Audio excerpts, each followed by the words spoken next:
Gracias, Adrián, adelante. No, a ti, disculpen la demora, me da mucha pena. Pero bueno, aprovechemos el tiempo. Hoy lo que vamos a hacer, pues básicamente es concluir los últimos puntos que nos faltaron la clase pasada sobre análisis de datos. Vamos a ver unas cositas más sobre visualización, cosas muy sencillas. Yo diría que una mini introducción para el tiempo que tenemos. Y ya vamos a cerrar con un ejercicio. Entonces, vamos a repartir lo que es de clase de aquí a las 11. Nos tomamos un descanso y de 11 a 12 ya hacemos el ejercicio y hacemos ahí la clausura. Hasta aquí, todo bien con lo que hemos visto. ¿Alguien tiene una duda? ¿Quiere regresar a algún tema? Lo tomaré Creo que como por un... ahora no. Ujú. Venga. Ok, entonces, a ver, les voy a compartir pantalla. Bueno, déjenme acomodar aquí la mía primero.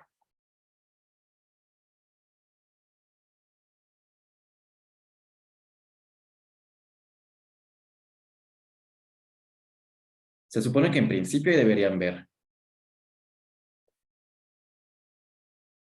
¿Sí? Sí, ya se ve. Va. Bueno, la clase pasada estábamos hablando de que el storytelling con datos, las narrativas con datos, pues llevan de base mucho análisis de datos. ¿Qué quiere decir eso? Bueno, un montón de cosas, porque el análisis de datos implica desde la selección de fuentes hasta el tratamiento estadístico, hasta la modelación de cosas más causales o, digamos, estadística más avanzada. Y también podemos pasar por la limpieza de datos, el cruce de bases de datos y la visualización de datos, como vamos a ver más adelante. Pero bueno, como no vamos a poder abarcar todo eso y tampoco es el punto que para hacer un storytelling tengan que recurrir a todo lo que incluye el análisis de datos, pues estábamos viendo como las intuiciones más básicas del análisis estadístico. ¿Qué es lo que les estábamos intentando establecer aquí? Pues básicamente que la estadística es una herramienta más para el pensamiento comparativo. Nosotras entendemos comparando y aquí lo que vamos a buscar cuando hablamos de estadística es hacer comparaciones válidas, es hacer comparaciones entre manzanas y manzanas y peras y peras. Estuvimos viendo algunos ejercicios por ahí, algunos ejemplos. Eh, Me parece que vimos este de los mapas, donde veíamos la comparación entre las poblaciones. También vimos este clásico sobre cómo va cambiando la distribución del promedio en un ejercicio ficticio donde estamos todas comparando nuestros salarios y de repente llega Bill Gates, ¿no? De uno u otro lado lo que estamos viendo es que para comparar siempre hay detallitos, ya sea porque no estamos utilizando la estadística correcta o estamos haciendo, digamos, comparaciones que no podrían ser válidas, por ejemplo, por temas poblacionales, como cuando comparamos un lugar muy grande con un lugar muy chico. Vamos a reforzar estas intuiciones un poco más y vamos a pasarnos a otros temas. Entonces, lo que hoy quería presentarles muy rápidamente, normalmente en nuestros cursos aquí hacemos como un tipo de repaso de las estadísticas más frecuentes que vemos en el análisis de datos. No lo vamos a hacer en esta ocasión, dado que nos queda relativamente poco tiempo, pero nada más para que se den una idea, nosotras por lo menos pensamos que en las historias más esenciales, elementales, solemos ver este tipo de estadísticas. Totales, promedios, tasas, porcentajes, desviaciones estándar, medianas y percentiles. No voy a tener en cada una, lo que más me interesa es que ustedes puedan saber, una, que existan. Si alguien no conoce una de estas estadísticas, les voy a dejar... Ah, no les he subido esta presentación, por cierto. Ahorita se la subo porque la necesitan para el ejercicio. Pero a esta presentación que tengo, les voy a dejar las definiciones que solemos ver para cada una de ellas, por si quieren darse un clavado a las definiciones y entender un poco más. Pero básicamente lo que nosotras intentamos transmitirles es que siempre podemos partir del total y cuando queramos utilizar más a detalle esos totales, podemos ir acudiendo a las otras estadísticas que tenemos acá. Cuando veíamos en el caso anterior, en este de los mapas, la comparación en términos totales, lo que decíamos es, las ciudades más grandes siempre tienen más de todo. Es decir, si nosotras nos fijamos en la estadística del total, siempre va a haber más total de todo en las ciudades más grandes. Por eso, aquí nosotras lo que intentamos ver es, más bien, buscamos encontrar estadísticas que nos ayuden a contextualizar ese total. Es decir, un promedio, una tasa o un porcentaje puede ser una estadística que se deriva totalmente, para la redundancia, totalmente de una estadística total, pero estamos ponderándolas por otras variables que nos ayudan a decir, ok, bueno, no importa que la ciudad de Nueva York, por ejemplo, tenga millones, millones, millones de habitantes, si nosotros calculamos una tasa, esa tasa lo que está haciendo es ponderar por el tamaño poblacional. Lo mismo con el porcentaje. En un porcentaje realmente no estamos viendo el tamaño poblacional que subyace en una ciudad. Lo que estamos viendo es, bueno, el total gigantesco que puede representar una ciudad o incluso un estado como el Estado de México, qué porcentaje de personas sufren esta situación, ¿no? Y es una forma de ponderar el total porque, bueno, ahí se entiende que la proporción del 5% en una ciudad como la Ciudad de México, por ejemplo, va a ser probablemente de millones, mientras que la población del 5% en algún otro municipio de algún otro estado probablemente no sea tan grande. Esta es la idea que estamos intentando manejar acá. Tenemos totales y luego queremos contextualizar ese total para que nos ayude a hacer mejores comparaciones. Más adelante, lo que veríamos en este tipo de clases es, digamos, las limitantes del promedio, que el promedio, si ustedes lo han utilizado con frecuencia en su trabajo, sabrán que es algo que se llama una estadística sensible a los valores muy altos o a los valores muy bajos. No es que esté mal, sí podemos hacer un promedio de cualquier total, pero aquí la cosa es que un valor muy grande dispara el promedio. Eso es lo que estábamos viendo, por ejemplo, en el caso de el VAR, bueno, más bien la comparación de salarios hasta que llega Bill Gates, pues Bill Gates entra a la mezcla y nos dispara el promedio.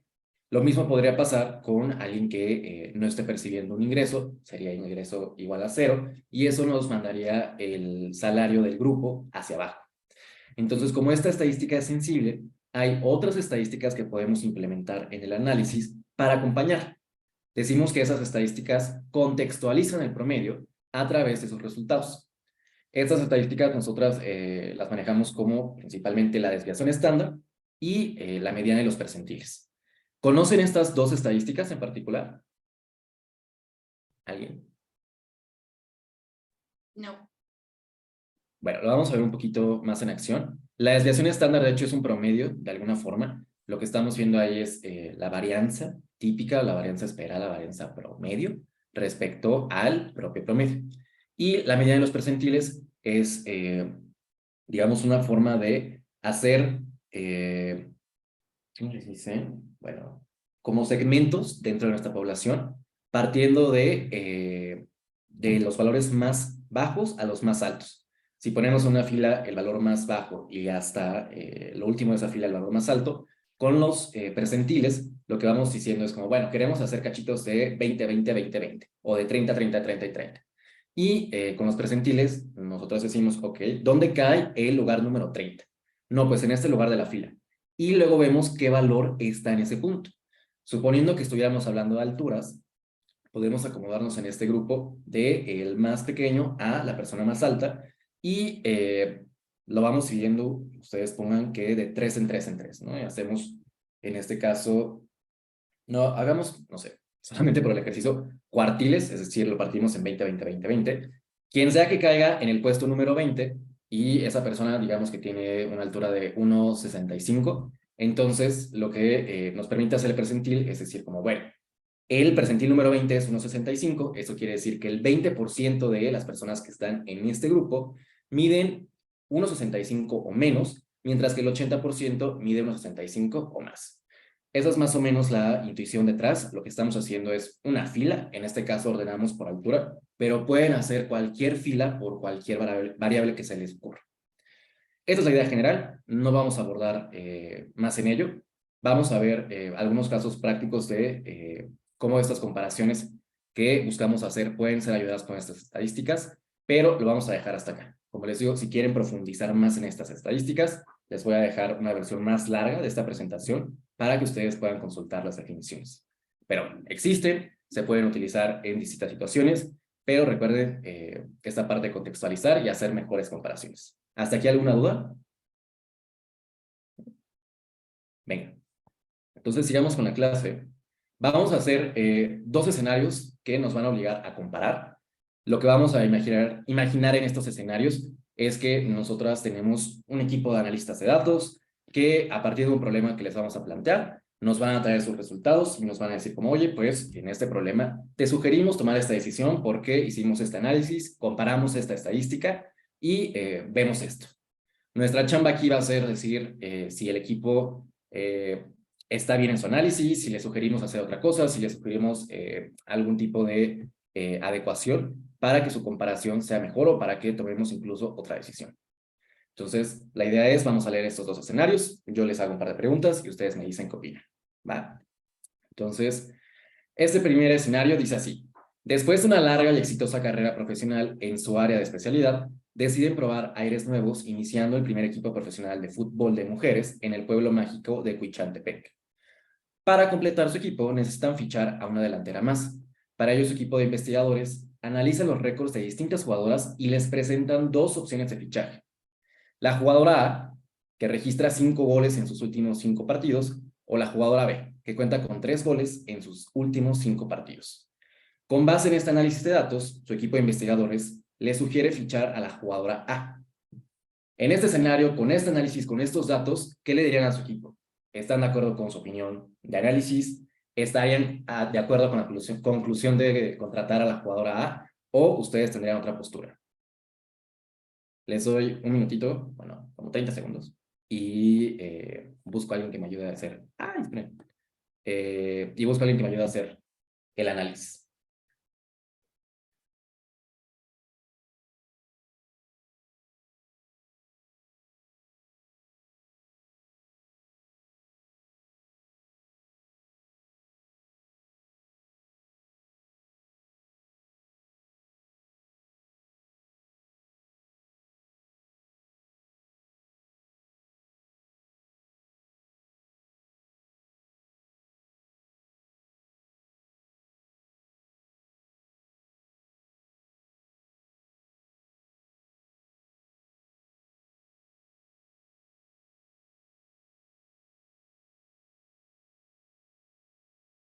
Bueno, a ver, partamos de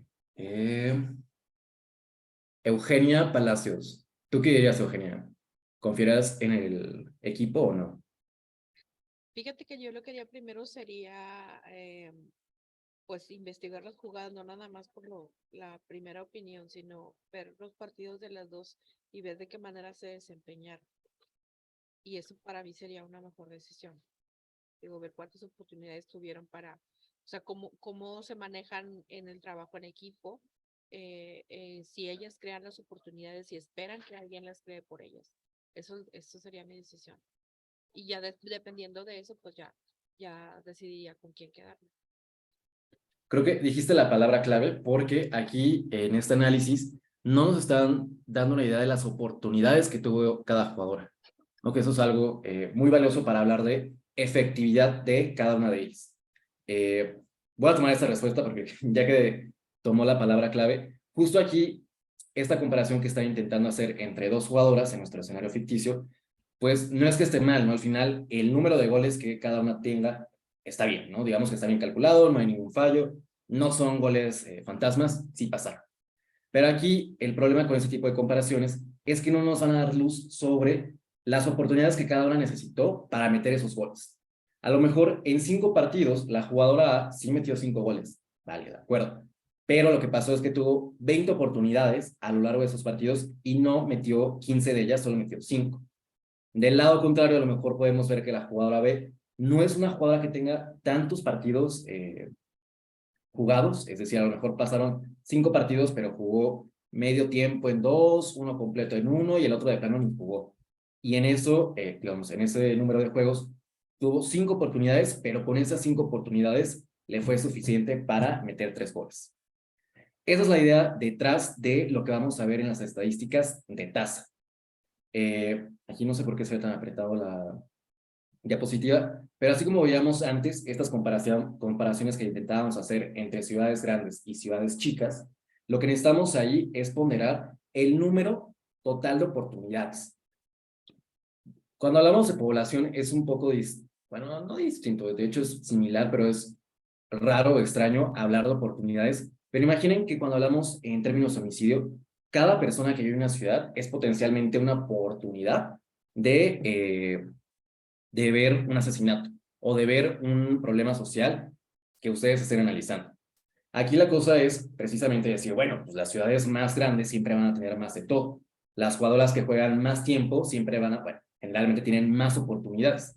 Por eso esta conclusión que nos decía Eugenia me parece muy buena, porque viendo el partido podemos decir, oye, pues sabes que esta señora tuvo 20 oportunidades, aprovechó 5, pues está bien, qué bueno que metió 5, pero la otra chava con 5 oportunidades, tac, te mete 3. Y es lo mismo que vamos a ver en cualquier otro análisis donde estemos utilizando una tasa. No conozco tanto de fútbol, entonces no sé si exista una tasa en la estadística de los deportes, bueno, en la estadística del deporte del fútbol. Sé que hay otros deportes como el básquetbol, el béisbol, que se especializan, bueno, hay mucha gente fanática que se especializa en producir estadísticas y sí hay este tipo de cifras que llevan detrás el componente de una tasa que nos ayuda a ponderar el número de oportunidades. No sé si exista tal cosa en el fútbol, les digo, pero si existiera, pues básicamente lo que querríamos es tomar el número de goles y dividirlo por el número de oportunidades que tuvo cada jugador. Ahora, esta misma lógica es la que aplicamos cuando contamos tasas de feminicidio, por ejemplo. ¿Qué hacemos? Tomamos el total de casos de feminicidio que vemos en un lugar y lo dividimos entre la población, generalmente la población de mujeres en esa ciudad. ¿Por qué? Porque en esta lógica, no quiero objetivizar este tipo de fenómenos, pero simplemente por la lógica estadística que vemos detrás, es lo que está haciendo. Estamos tomando el número de oportunidades o el número potencial de víctimas que pudimos haber visto en el lugar y estamos tomando el total que vimos per se. De nuevo, seguramente en ciudades muy grandes vamos a ver que hay muchos feminicidios, pero probablemente también mucha población de mujeres. Y eso es una tasa es algo que nos ayuda a comprar. De nuevo, aquí estamos intentando comprar por goles totales, no está mal, se puede hacer la comparación, pero no siempre escogemos la mejor estadística para hacer esas comparaciones. ¿Hasta aquí alguna duda, comentario con este tipo de escenarios? ¿No? Va. Entonces, vamos a ver un segundo y último escenario, que por cierto, ya no pregunté si alguien de esta llamada estuvo en nuestro último curso que tuvimos con Pulso, porque vimos prácticamente los mismos ejercicios, algunos más, pero bueno, si ya estuvieron y se saben las respuestas, pues no las compartan todavía. No. Este escenario es, le decimos, ¿mi perro es un chihuahua carachata o no? Y dice así, después de muchas generaciones, se logra realizar la primera cruza funcional entre un pug y un chihuahua, dando origen a los primeros especímenes de la familia chihuahua carachata. Al ser aficionados de esta nueva familia, deciden adquirir un cachorro de raza pura pagando una cuantiosa suma de dinero. Sin embargo, después de un año, notan que su nuevo perro ha crecido hasta medir 35 centímetros de largo. Ante la situación, su equipo de investigadores se encarga de analizar datos y encuentra que el promedio de largo de los chihuahuas carachata es de solo 15 centímetros. ¿Acusarían con esta información a su veterinario de haberles vendido un chihuahua carachata impuro? Entonces, pensemos que nuestro equipo de analistas dicen, oye, pues yo ya investigué qué dicen los datos de los chihuahuas carachata, el promedio parece ser de 15 centímetros y el tuyo mide 35 centímetros, es decir, 20 centímetros más arriba de la media. No te sugieren nada, no te sugieren todavía ahí tomar un paso legal, una demanda o algo así, pero te dan este tipo de datos puntuales. ¿Qué harían ustedes? ¿Les sugeriría a su equipo que mejor vayan a revisar de nuevo los datos? ¿Sí irían a hablar con su veterinario? No sé, les doy 30 segundines y hacemos el mismo ejercicio que antes.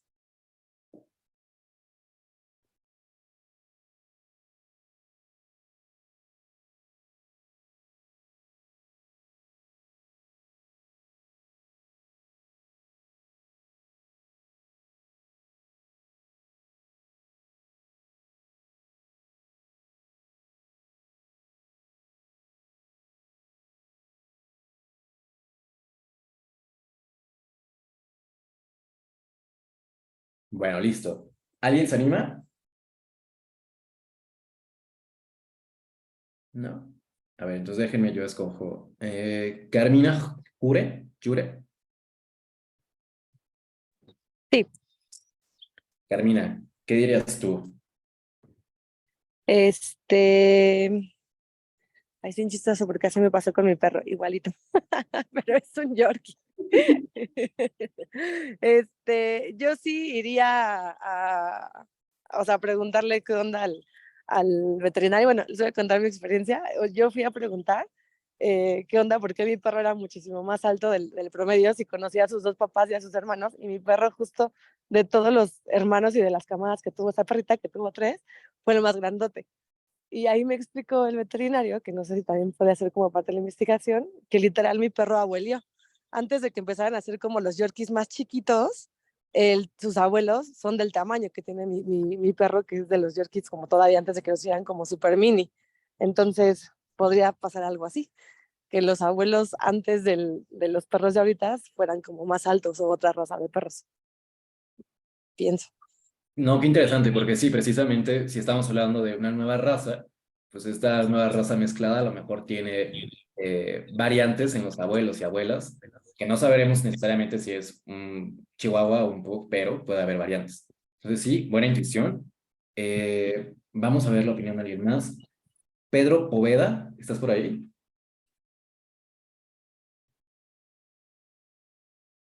No. Erika López. Sí, lo mismo diría yo, o sea, ¿qué onda con los papás, con los abuelos del perro? El promedio, pues vamos con el sesgo del promedio, ¿no? Que es de 20 centímetros, de 15 centímetros, y él mide 35, pues bueno, ¿de qué tamaño eran los otros perros? A lo mejor había varios perros de, no sé, 25 centímetros, pero había otros de 10 centímetros. Entonces, eso les dio ese promedio. O sea, yo opinaría, o sea, yo pienso que uno, ahí hay un sesgo por ser promedio, y dos, que tiene que ver también el tema genético de quiénes son los papás. A lo mejor la mamá era más grande que el papá, a lo mejor el papá era mucho más grande que la mamá, a lo mejor los abuelos, o sea, sí tendría que ver con un tema de genes, pero yo diría que al ser promedio hay un sesgo bastante marcado. Precisamente, creo que con estas dos ideas que nos acaban de compartir Carmina y Erika, podemos empezar a hacer el análisis de este escenario. Y básicamente aquí lo que hay que considerar es que en la naturaleza siempre hay variación. Ahorita nos decía Erika, bueno, a lo mejor uno de los hermanos es más pequeño, uno más alto. De hecho, Carmina nos dijo que en caso de la vida real, su Yorkie, a comparación de los otros hermanos, digamos que en los hermanos sí había varianza, pero destacada. Ahora, esa varianza es natural, se ve en todos lados, sobre todo en atributos físicos, de acuerdo con la investigación del mundo natural, siempre vamos a encontrar esas variaciones en básicamente todas las especies. Sí, entre perros, jirafas, elefantes y lo que ustedes deseen, hay un promedio de altura, de peso, no sé, de músculo, pero siempre hay varianza, siempre hay unos especímenes que pesan más, que pesan menos, y realmente el promedio lo que nos da es un intento de un valor representativo. Quiere decir que porque el promedio de altura de los chihuahua carachata es de 15 centímetros, todos los chihuahuas carachatas van a ser de 15 centímetros, pues realmente no. El promedio es, de nuevo, un valor que intenta ser representativo, pero no necesariamente se cumple en cada caso. Puede haber que, bueno, y lo sabemos, ¿no? Porque el promedio funciona así, haya unos especímenes que miden 18 centímetros, otros 10, otros 12, está bien, pero están cerca del promedio. Eso es lo que nos interesa analizar, porque si bien nos dice Erika, hay problemas con el promedio, en el sentido de que siempre puede dispararse o venirse para abajo dependiendo de lo que vayamos viendo. Hay una estadística que es la desviación estándar, que nos ayuda a estimar cuál es esa variación esperada que veríamos en la naturaleza. Es decir, sí, de acuerdo que siempre va a haber varianza, pero podemos construir un parámetro, ¿no? Es decir, como que ya sé que los chihuahuas carachatas no van a medir exactamente 15 centímetros, pero puede que midan 20, pueden que midan 10. Lo que sí es que es muy raro que vayan a medir 5 centímetros o 50 centímetros. Este análisis que estamos viendo acá no cuenta con esa segunda estadística. Digamos que aquí el promedio tiene sus problemas en sí mismo, dado que es solamente un valor que intenta ser representativo, pero lo que necesitaríamos aquí es una estadística más que nos diga, oye, pues por lo general vemos esta desviación respecto al promedio. Es decir, hay una desviación de 10 centímetros, entonces si te encuentras un chihuahua carachata de 25 centímetros, pues sí va a ser mucho más grande que uno promedio, pero es natural, de todas formas.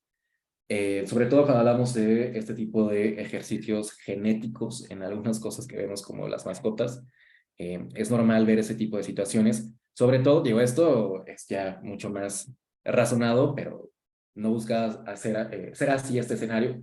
Pero en las primeras cruzas que se ven de las razas, pues hay como estas partes volátiles, ¿no? Y también incluso cuando pasan las generaciones podemos ver estos retrocesos que nos comentaba Carmina, que básicamente quiere decir, pues, abuelastos. O sea, van 3 generaciones que van con este promedio, pero no es todavía una raza tan estable para que no haya retrocesos. Y bueno, es lo que estamos viendo acá. Le ponemos esto mismo en el análisis que les damos del escenario 2. En la naturaleza siempre existe una variación natural. Lo que vamos a querer determinar es si esa diferencia que vemos en nuestra observación es significativamente más alta o más baja, incluso considerando esta variación. Eso es precisamente lo que nos da la desviación estándar, que no vamos a ver aquí, no vamos a aprender a calcularla, pero no se preocupen, porque si ustedes la quieren calcular, todas las computadoras en existencia pueden hacer un cálculo rapidísimo de la desviación estándar. Si alguien aquí ha usado Excel alguna vez y ha visto cómo, no sé, tienen una secuencia de valores y Excel les dice como quieres calcular un promedio, automáticamente con 2 clics lo hace, lo mismo se puede hacer con la desviación estándar. Entonces, les digo, no la vamos a ver, pero es la intuición. La desviación estándar es una estadística que nos ayuda a hacer más comparaciones o mejores comparaciones porque nos ayuda a identificar esa varianza que esperamos en nuestras observaciones y con esa varianza nosotros podemos decir como no, oye, qué bárbaro porque esto es significativamente más alto o significativamente más bajo que el promedio. ¿Hasta aquí todas conmigo? ¿Sí? Va. Bueno, entonces después de este recorrido muy breve en este tipo de comparaciones, lo que nos interesa concluir aquí es que siempre vamos a querer hacer comparaciones, pero comparaciones válidas. Y para hacer comparaciones válidas vamos a necesitar hacer por lo menos 2 cosas. En primer lugar, vamos a necesitar identificar las observaciones que estamos incluyendo en nuestra comparación y también tener claro cuáles son los orígenes de esa información y sus posibles omisiones o sesgos. Para esto siempre les ponemos el ejemplo del sesgo del sobreviviente, que es un caso de la vida real también, solamente que de hace casi 80 años, de la Segunda Guerra Mundial. Pero bueno, sigue siendo válido porque nos sigue pasando, en este caso no en términos de guerras, pero sí en otras situaciones de la vida real, y la lógica es prácticamente la misma. Entonces, ¿alguien ha escuchado de este sesgo, el sesgo del superviviente? ¿No? Bueno, les cuento la historia. ¿El sesgo de qué? Perdón, no entendí. El sesgo del sobreviviente. Ah, no. Bueno, Yo sí. bueno, a ver, Enrique, ¿nos cuentas? Sí, bueno, justo con esta ilustración es como, no me acuerdo muy bien, ¿verdad? Pero como que el ejército japonés estaba viendo como las vulnerabilidades de sus aeronaves y justamente pues algún científico les dijo, oye, pues es que estás estudiando la vulnerabilidad con respecto a las aeronaves que atacan pero que no tiran o que sobreviven, pues, ¿no? Y entonces no puedes hacer las mejoras suficientes porque lo que tendrías tú que hacer es justo analizar las que no sobreviven, las que se caen, porque ahí es donde están tus verdaderos puntos débiles, porque puede que, como vemos en la ilustración, hay un montón de balazos y no se cayó la aeronave, se salvó, llegó a puerto y la analizaron y dijeron, bueno, pues hay que reforzar aquí donde más nos están disparando en vez de analizar las que se cayeron, que quizá fue un solo balazo, pero pues le dieron al punto débil de la aeronave, que es en la que deberías estar preocupándote, algo así. Sí, buenísimo. Digo, a mí me tocó estudiarlo con el caso de Inglaterra, pero estas historias que siempre dicen, no, pasó en Inglaterra, no, pasó en tal país. La lógica es la misma. Pero sí, como yo me lo sé, sucedió en Inglaterra que estaban ya ahí en el combate total aéreo y, como nos dice Enrique, está intentando hacer un análisis para saber cómo reforzar esas naves que estaban en combate y tener mejores probabilidades de éxito en esos combates. Lo que pasaba fue que pues llegaban las naves después del combate, las analizaban y veían dónde estaban los balazos.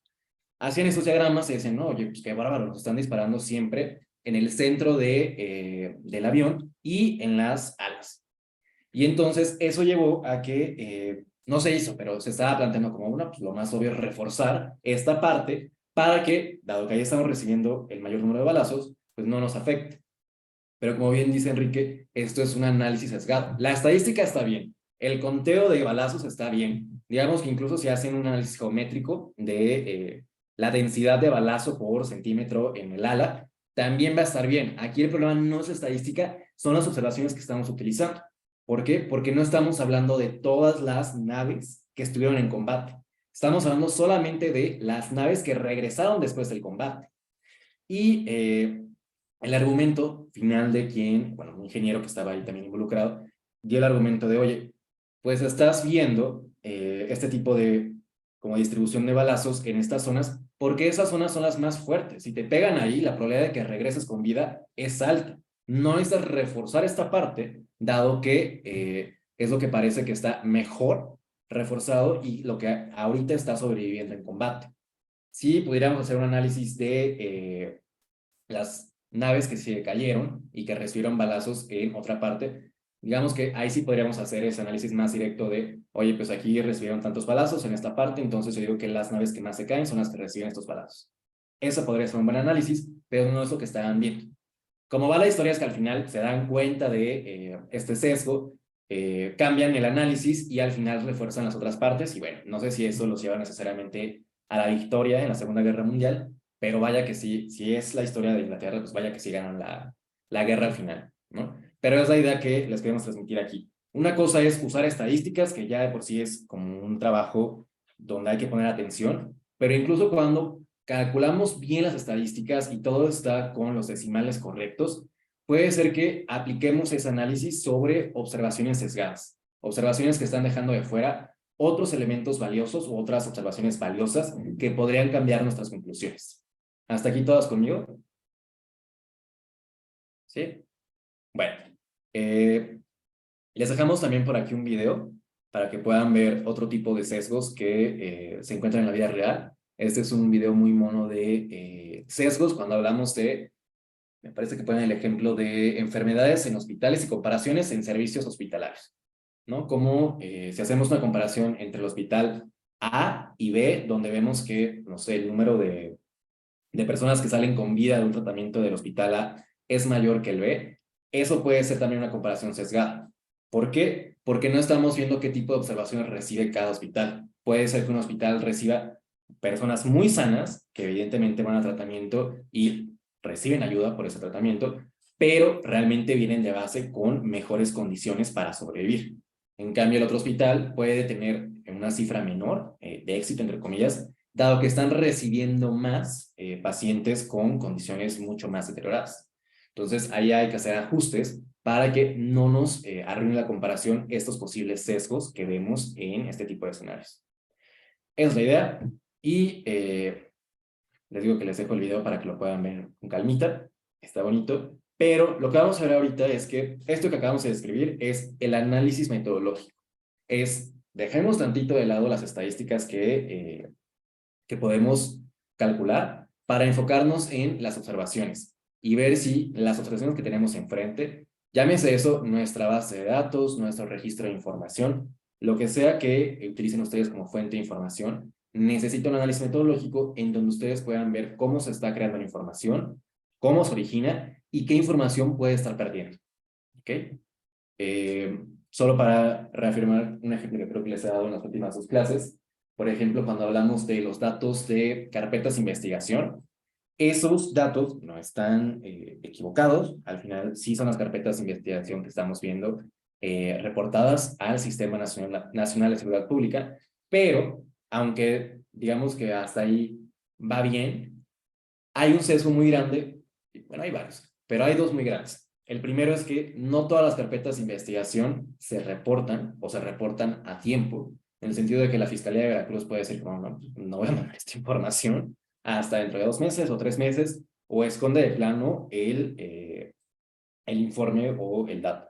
No sé qué tan fácil puede hacerse eso, la verdad, desconozco las entrañas de el sistema de las fiscalías, pero si nos ha tocado ver aquí en Data Cívica los Exceles que luego se generan para otros delitos, sí, o sea, es muy fácil manipular la información ahí, dado que son Exceles y tú puedes pues, simplemente eliminar un renglón y listo.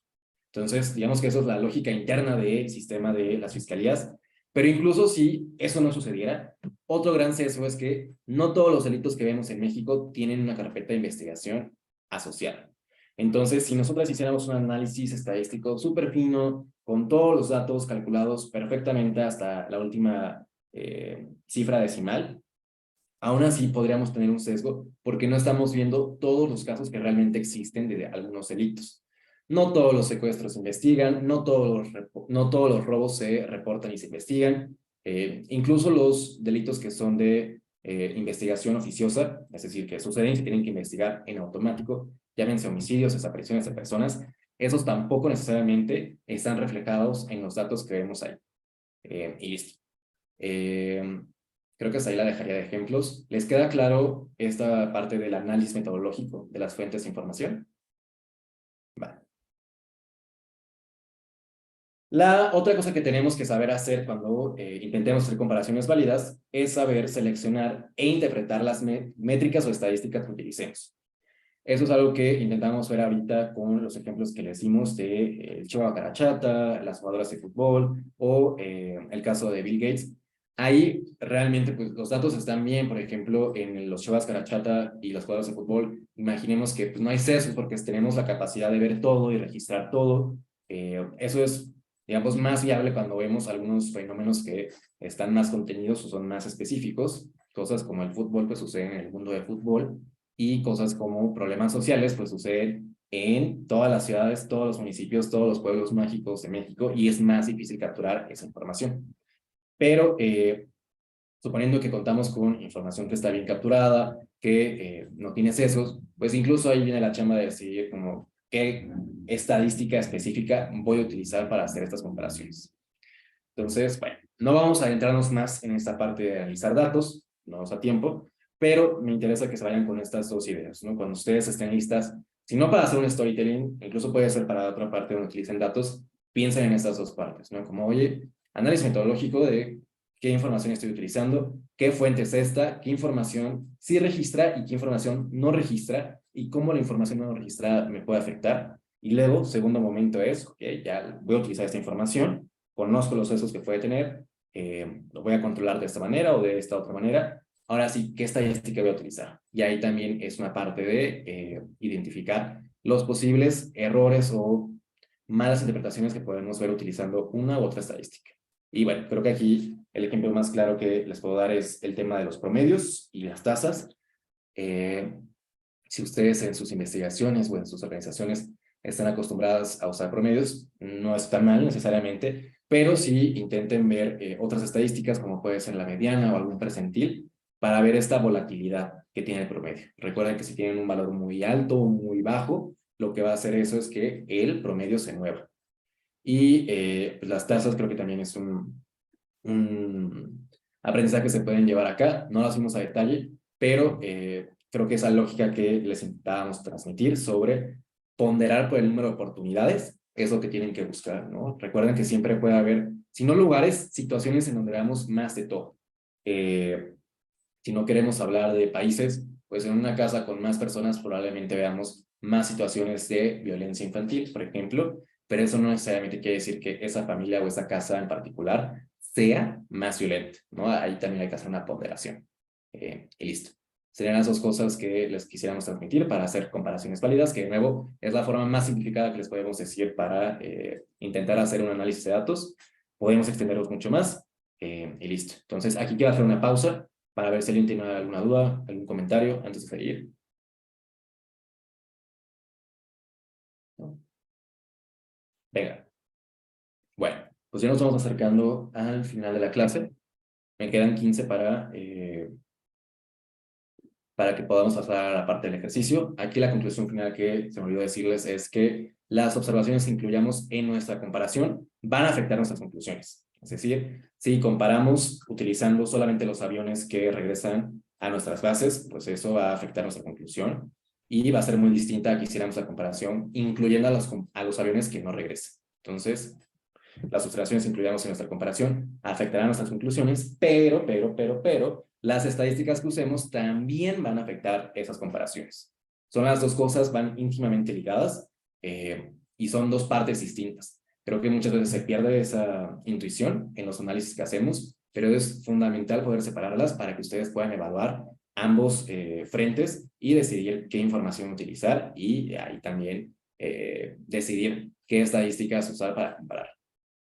Pero bueno, con eso cerramos la parte de análisis de datos. Lo que vamos a ver ahorita muy brevemente es la visualización de datos. La visualización de datos es parte de estas actividades que podemos encontrar dentro de todo este mundo que le dijimos análisis de datos, que realmente son un montón de actividades, pero es una herramienta muy frecuente en las historias con datos. Todos los ejercicios que hicimos y los analizamos y traemos a la mesa resultados puntuales, pues a lo mejor nosotras los entendemos súper bien, ¿no? Porque aquí ya nos echamos el cafecito y el chismecito de que el chihuahua carachata y los yorkies de Carmilla, podemos tener una mejor intuición de eso. Una persona que va a leer nuestros resultados por primera vez, a lo mejor se le hace más complejo entender estos datos a primera vista y, por ejemplo, cuando trabajamos con bases de datos, un Excel o lo que sea, pues ver esa información así en filas y columnas y hasta el infinito, no siempre es la mejor forma de transmitir los hallazgos o insights que queremos. Y lo digo porque muchas veces podemos publicar una base de datos, es decir, una tablita, en donde digamos como, bueno, pues el primer lugar de homicidios, feminicidios, violencia familiar, lo que sea, es el primer renglón, está muy bien, ¿no? Pero conforme vamos poniendo más información, se vuelve más complejo identificar las cosas que queremos que se identifiquen. Por ejemplo, si aquí yo les pongo el ejemplo de la tabla que vemos en esta diapositiva y les dijera como, oigan, en enero, ¿cuál es el producto que más se vendió? Bueno, creo que lo pueden encontrar relativamente fácil, dado que solamente son 3, ¿no? Y pues pueden hacer como, bueno, 4.954, 4.522, 4.195, no, pues 4.954, ¿no? El primer producto. Está bien, pero eso obliga visualmente a las personas a estar como haciendo este chequeo de 1, 2, 3, 1, 2, 3, que se va a complejizar entre más observaciones tengamos o más productos tengamos. Por eso, en la visualización, en las narrativas con datos, utilizamos gráficas, uno, para intentar transmitir mejores estos hallazgos, es decir, si me interesa enfatizar que el producto 1 siempre es lo que más vende en nuestro almacén, hay gráficas que nos ayudan a puntualizar eso, y más allá de gráficas, hay elementos visuales que nos ayudan a destacar eso. Entonces, en primer lugar, tenemos la visualización de datos como una herramienta de comunicación, pero las narrativas con datos ahora se especializan en utilizar las gráficas no tan solo para comunicar, sino para cautivar a la audiencia en el sentido de que una visualización bonita, colores bonitos, cosas bonitas, le llaman la atención o la vista a las personas que nos están consumiendo. Ya sea a través de un informe, un video, lo que sea que estén manejando como producto específico, una visualización bien hecha, con buenos colores, con buenos elementos gráficos, hace que las personas se interesen más, se detengan a analizar esa visualización y pues de alguna forma también se sientan más interesadas por toda la historia en general. Eso es mucho la apuesta de algunos productos específicos como los que veíamos en la clase pasada. No sé si se acuerdan que les comentaba esta idea del scrollytelling, que eran básicamente micrositios interactivos en donde nosotras vamos dando scroll y vemos interactividad en las visualizaciones de datos. Realmente esa interactividad no es necesaria. Nosotros podemos presentar los hallazgos que queramos o los datos que queramos sin ellas. Y tampoco hay necesidad de que sean interactivas, ¿no? Bien podríamos poner la gráfica fija y listo. Pero justo la visualización de datos o los storytellings con datos, lo que buscan es detonar esa parte más cautivante que pueden tener este tipo de visualizaciones. Y bueno, no nos va a dar tiempo de profundizar en todas las gráficas que existen. Hay un montón. Les voy a dejar ahí unos catálogos que pueden utilizar para consultar la información. Y la realidad es que siempre pueden inventar una nueva gráfica. No quiere decir que la lógica o el fin de esa gráfica no exista ya, pero por lo menos a mí, en mi corta vida, sí me ha tocado ver como 3 gráficas y digo, como esto no existe, o sea, es como una combinación de otras 2, pero esta persona fue bastante creativa y creó una nueva visualización. Y ya, entonces, veamos la visualización de datos como esta herramienta de 2 frentes, ¿no? Una para comunicar los hallazgos que tenemos en nuestro análisis y 2 para cautivar a la audiencia. Ahora, El chiste con las gráficas es que hay que saber utilizarlas. Dependiendo de lo que queramos mostrar, es decir, si queremos mostrar un incremento, si queremos mostrar un cambio, por ejemplo, hay ciertas gráficas que funcionan mejores que otras. Y al mismo tiempo, dependiendo del tipo de dato que tengamos, si es un dato categórico, si es un dato numérico, hay ciertas gráficas que de plano no sirven. Es decir, hay gráficas que si no hay un valor numérico, no se pueden hacer porque esa gráfica está pensada para valores numéricos y listo. Como les digo, no vamos a ver esas reglas de, oye, pues esta gráfica lleva valores cuantitativos, valores numéricos, entonces siempre tienes que hacer A, B y C. No os va a dar tiempo de ver eso. Les dejo aquí un ejemplo de cómo pueden ir pensando este tipo de estrategias de selección de gráficas.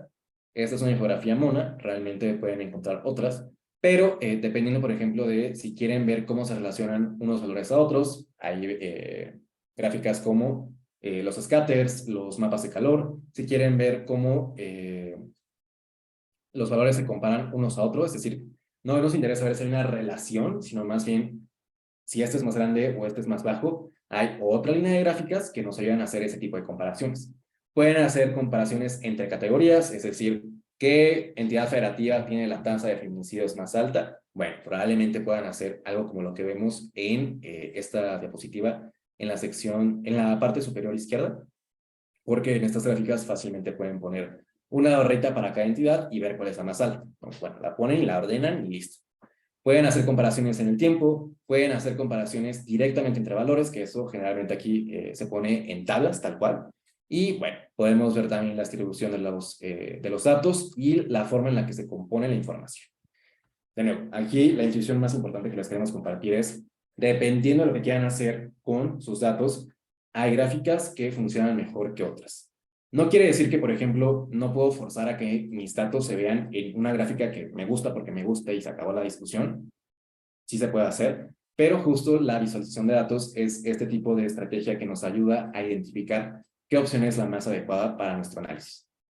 Pueden hacerse varias preguntas, pueden recurrir a distintos recursos, perdón, para identificar qué gráficas les pueden funcionar mejor. Les dejo, ¿sí les dejé? No. Bueno, también se las pongo en la parte más larga de esta presentación para que puedan ver algunos recursos online que existen. Este me parece que no lo digitalizaron, o sea, como que hicieron la infografía y ya no lo hicieron bonito, pero por ejemplo, existe... Perdón. Existe una página que literalmente se llama Catálogo de Database y aquí pueden entrar ustedes a decir como, bueno, búsqueda por función, esto tiene un montón de spam. Pero aquí te van preguntando qué quieres mostrar, quieres una relación, quieres dimensiones, comparaciones, y dependiendo de lo que quieras hacer, aquí mismo ya te van diciendo como, no, pues yo te sugiero esto y esto y esto y esto. El chiste aquí con este tipo de recursos digitales es que te den el tiempo de leer las descripciones, ¿no? Porque en las descripciones, pues te dice para qué sirve la gráfica, que ya lo pudieron haber deducido dando los clics, porque aquí ya dijimos, como queremos comparar y te mostraron la gráfica de barras, pues probablemente la gráfica de barras sirva para comparar. Pero lo que más importa en este tipo de recursos es que aquí mismo te dicen como, oye, ¿quieres hacer esta gráfica? Necesitas un valor categórico y un valor numérico.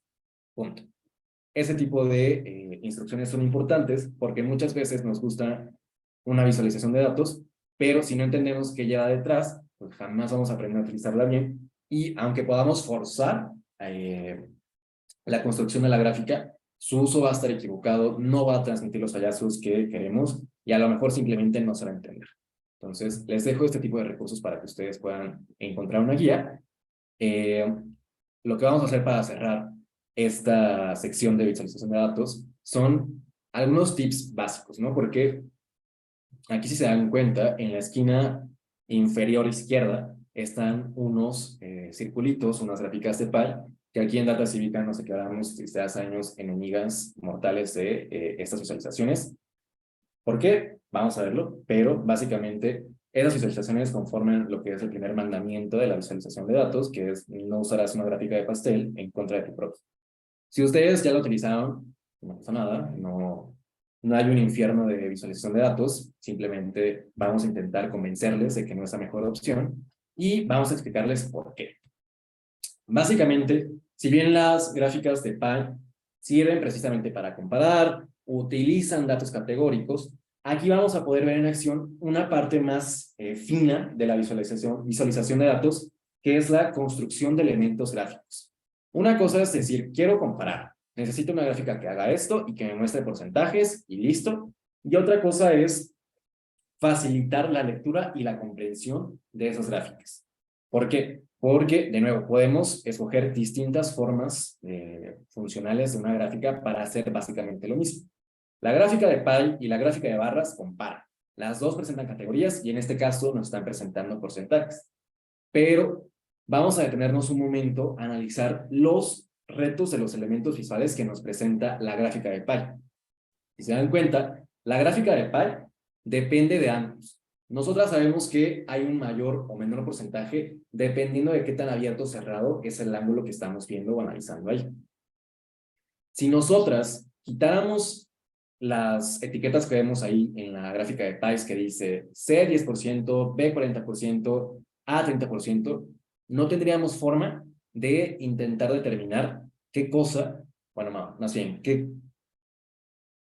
no podríamos identificar ni siquiera cuál es el segmento específico, es decir, no podríamos saber cuál es A, B, C u otro, pero ni siquiera podríamos darnos una idea muy clara de qué espacio está abarcando cada segmento. Es que no estamos en vivo, como que me gustaría picarle a la A, pero si ustedes ven el ángulo de A, según yo, a menos que ustedes tengan una mejor vista y inteligencia espacial, pero esto a mí no me dice mucho, o sea, un ángulo así, yo puedo ahí como decir, como, pues no se ve de 45, pero pues a lo mejor 36, 28. No sé, mi cerebro no está configurado todavía para entender ángulos a primera vista. Por eso decimos que las gráficas de Pi dependen completamente de las etiquetas de cada categoría. Si se dan cuenta, en la gráfica de barras podemos ahorrarnos varios de los problemas. ¿Por qué? Porque aquí no dependemos de ángulo. Aquí lo que tenemos son ejes de referencia. Si nos quitan las etiquetas de los valores, porque de hecho este ejemplo que les traigo no tiene etiquetas, es decir, ustedes ven cada barra y no saben exactamente qué valor tiene cada una de ellas. Pueden hacer la comparación cruzada en donde ven, por ejemplo, la barra de la letra C y hacen el cruce con el eje. Pero esta gráfica en específico no trae una etiqueta asociada a cada barra. Sí se pueden poner, pero es precisamente el valor agregado de las gráficas de barra, que no dependen de ángulos, sino que te apoyan con otros elementos visuales, como son los ejes, para que tú puedas determinar el valor de cada barra. Y al mismo tiempo, nosotras podemos tener una mejor comprensión de qué cosa es más grande, más pequeña, por la altura. La altura es un elemento visual más fácil de procesar para el ojo humano que los ángulos. Es más fácil ver la diferencia entre la barra B con la barra H solamente haciendo esa comparación de altura.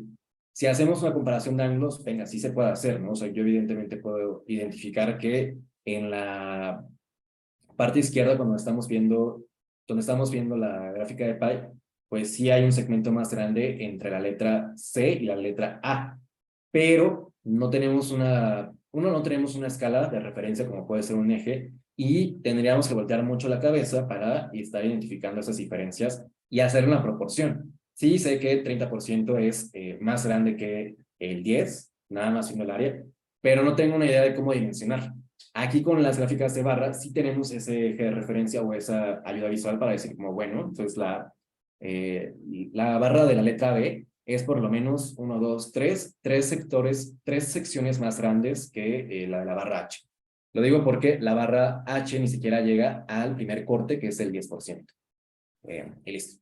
Es solamente una visita rápida a ese tipo de comparaciones. De nuevo, aquí en Data Cívica lo que les sugerimos es no usar las gráficas de Pi, sino siempre buscar otros elementos como pueden ser las gráficas de barra. Hay otras más que no vamos a ver aquí, pero si a ustedes les interesa este tipo de selecciones o de temas visuales, dense un clavado en Google, es suficiente. Hay un montón de artículos que hablan de este tipo de situaciones, pero nosotros lo que queremos darles como cierre de este tema de visualización de datos es que puedan empezar a pensar en lo que es el diseño funcional de sus gráficas. Es decir, vamos a dividir la creación de visualizaciones de datos casi siempre en dos partes, ¿no? La primera es la forma funcional de la gráfica. Es decir, yo quiero comparar, entonces si quiero comparar, pues me sirven las gráficas de pie, que no nos gustan, pero sí se podrían hacer para comparar, las gráficas de barra, los mapas de calor, etcétera, etcétera, etcétera. Eso está bien. Con eso ya tienen una buena base para empezar a hacer la comunicación del hallazgo que ustedes buscan comunicar. Ahora, el problema es que no basta con seleccionar la forma funcional de las gráficas para tener una visualización de datos que sea buena. Tenemos que pensar en otros elementos visuales, como pueden ser los colores, los degradados, las transparencias, y también los ejes, los títulos y las leyendas. Les ponemos aquí dos ejemplos. El primero de ellos es una gráfica de barras que, si se dan cuenta, está mostrándonos la misma información del lado izquierdo y el lado derecho. Pero aquí la cosa que vamos a encontrar en la gráfica del lado izquierdo es que, pues sí, como que puede verse más diseñada porque tiene más nombres, más logos, más imágenes, pero realmente lo que ven los ojos críticos de las personas que se dedican a la visualización de datos es que la gráfica del lado izquierdo no es una visualización eficiente. ¿Por qué? Porque los elementos visuales que está utilizando son repetitivos. Es decir, está poniendo el nombre de la marca en específico 2 veces. Coca-Cola la pone como Coca-Cola en el nombre, pero además pone una imagen de la fotografía de una Coca-Cola en vidrio. Red Bull lo mismo, pone el nombre de Red Bull, pero además pone una imagen de la lata. Converse, Converse y el zapato. ¿Necesitamos todo eso? Pues realmente no. Nosotros necesitamos diferenciar nada más entre cada marca.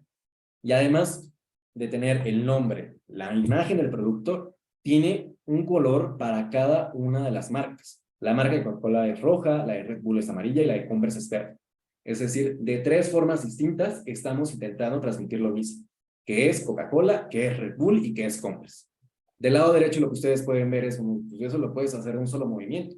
No necesitas 3 colores distintos, puedes tener un solo color y simplemente poner en el lado izquierdo o abajo, como se las acomode mejor, el nombre de la marca. Y con eso tienes. No necesitas poner más datos o más elementos visuales de los que realmente se ocupan para transmitir esta información. Y bueno, hay otras selecciones ahí que podemos ver en este caso. Por ejemplo, en el lado izquierdo pueden ver que las cifras se ponen como Coca-Cola tiene 61,000 millones de fans. Red Bull tiene 43,000 millones de fans, y así sucesivamente, ¿no? En el lado derecho dicen como, ¿para qué repites la palabra fans? Ya sabes que cada uno de estos valores son fans, simplemente pon la cifra tal cual. Esa es una decisión todavía más quisquillosa, pero de nuevo, la idea aquí es que los elementos visuales de una gráfica pueden ser utilizados para que sean más eficientes, y con menos elementos visuales puedes transmitir el mismo mensaje. Aquí entran estos conceptos de diseño, que básicamente es entre menos mejor. Si tú puedes comunicar el mismo hallazgo, el mismo insight con menos elementos visuales, probablemente estés utilizando una gráfica más eficiente que, no sé, que otra a comparación de la que hiciste. Y listo. Déjenme verla ahora. Voy a dejarlo hasta acá para que tengamos una pausa de 5 minutos y regresemos a la última parte de la clase. ¿Les parece bien? Bien, entonces nos Sí, vemos. muchas gracias. Sí, gracias. Quería, Pero, no te preocupes, Beatriz. Quería retomar una pregunta que nos dejó una compañera suya sobre, ya no me aparece, pero decía algo sobre temas financieros. ¿Está todavía la compañera presente que hizo esa pregunta?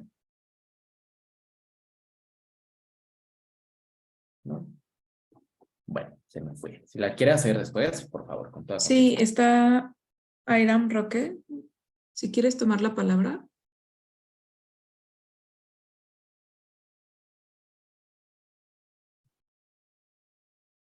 ¿No? O no sé si solamente por el...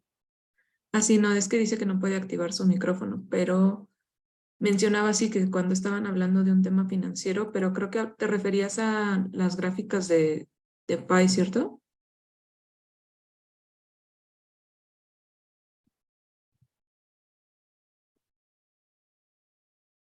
Sí, creo que No. se refería a las gráficas de Pi, como cómo mostrar quizá, no sé, temas de dinero, de repartición quizás, con las gráficas de Pi. Sí, o sea, creo, si estoy entendiendo bien, si es, por ejemplo, cómo se distribuye un presupuesto, el ejercicio de ese presupuesto, hay formas para utilizar visualizaciones de datos que no son PIs. De hecho, nosotros aquí en Data Cívica tenemos a un gran compañero que se llama Carlos Brown, no sé si lo conocen, pero él está especializado en temas económicos, sobre todo de desigualdad económica, y una de las mejores visualizaciones que tenemos ahí grabadas en Data Cívica es una donde él muestra el ejercicio de presupuesto en México como un billete grandote, ¿no? Y dice como si el billete de 100 pesos es el total del gasto en México, pues este cachito es tanto de, no sé, educación, de defensa, no sé. Hay otras opciones que no necesariamente son PIs. Déjense las busco. ¿Cómo se llama? Ay, no son círculos. Nosotros le decimos... ya me acordé. Nosotros las llamamos... no, no es esta. Mantitas. Espérame. Ay, ¿cómo era? A ver, pues utilicemos nuestro recurso de Database. Proporciones sería, o sea, lo que quisiéramos ahí son proporciones, según yo. Aquí está, un trimap. Vean, entonces, si no quieren usar círculos, pero les gusta esta cosa como de usar áreas, una opción que no es tan buena como la de las barras, porque todavía carece de esta parte de contar con un eje, que no será como elemento visual. Un punto intermedio serían los trimaps. Los trimaps básicamente toman una sección y la dividen de acuerdo a la proporción que estemos viendo. Les ponía el ejemplo ahí de nuestro compañero Carlos Brown, que habla de temas de presupuesto, y él lo que hace en una forma muy mona es utilizar un billete como un área y simplemente decir como, bueno, el 20% del gasto es el 40% es y así se va. Es la mejor opción que el pie, aunque no tan buena como la gráfica de barras, por esto que les decía del eje, pero es mejor porque aquí no estamos hablando de ángulos, estamos hablando de espacio. Y espacio sí procesa nuestra vista mejor eso que ángulos. Bueno, aquí el gran reto de los gráficos circulares o los gráficos de pie es que dependen completamente de los ángulos y de sus etiquetas. Con estas gráficas de Trimap, lo que estamos haciendo es, pues con las áreas, darnos una mejor idea de las proporciones que cada una abarca. Y es más fácil decir como, bueno, pues parece que esta de las cebras llega hasta la mitad de el horizonte o del... Sí, la mitad horizontal y casi la mitad vertical. Es decir, probablemente esto que estamos viendo aquí, no sé si lo alcanzan a ver, ¿verdad? Pero un valor dice zebra finches, que es un tipo de pájaro, ocupa, yo diría así, aproximadamente 25%. Ojo, tuve que hacer ahí como cálculos de, bueno, está ocupando la mitad de la horizontal y la mitad o un cuarto del vertical, porque de nuevo no cuento con un eje de referencia. Pero con estas cosas sí es como una mini ayuda, por lo menos, que no vemos cuando hablamos de ángulos. Entonces, si quieren hablar de temas financieros, quieren mostrar proporciones, yo les sugeriría usar este. Y listo. ¿Alguna otra pregunta por ahí? Creo que no. Por ahí Mar nos compartía algunas ligas de los ejemplos. Sí, este es el ejemplo de Carlos. Sí, este es un gran ejemplo, nos gusta mucho. Pero este mero. Hey. Bueno, si no hay nada más, ya nos pasamos a la siguiente parte de la sesión, que ya básicamente es el cierre. Lo que me interesa aquí es pues, hacer una recapitulación chiquita y luego lanzarnos a nuestro ejercicio, ¿vale? Entonces, ¿qué sabemos hasta ahora? Pues vimos un montón de cosas, pero vamos a repasar lo que creo que es más necesario para esta última parte. Primero hablemos de los arcos narrativos, que los vimos en la primera clase. Los arcos narrativos vienen de otras artes, entre comillas, por así decirlo, que es la literatura, el cine, y básicamente son estructuras para acomodar los eventos de una historia y exaltar ciertas emociones a través de ese acomodo. ¿Ok? No tiene mayor complejidad. Si han leído cualquier libro, cualquier novela, cualquier película, todas llevan un arco narrativo, que sí, a lo mejor no es el mejor o no lo ejecutan de la mejor forma, está bien, pero intentan seguir, porque nosotras podemos contar cualquier historia de la forma que queramos, de atrás para adelante, de adelante para atrás, como se nos ocurra. Pero aquí la idea es que vamos a buscar la forma de acomodar los eventos para que podamos detonar ciertas emociones. Si la historia, por ejemplo, que veíamos en la primera clase, que era la de... ¿qué se me fue el nombre? La de... ¿me recuerdan cómo se llamaba este señor que se quedó ciego?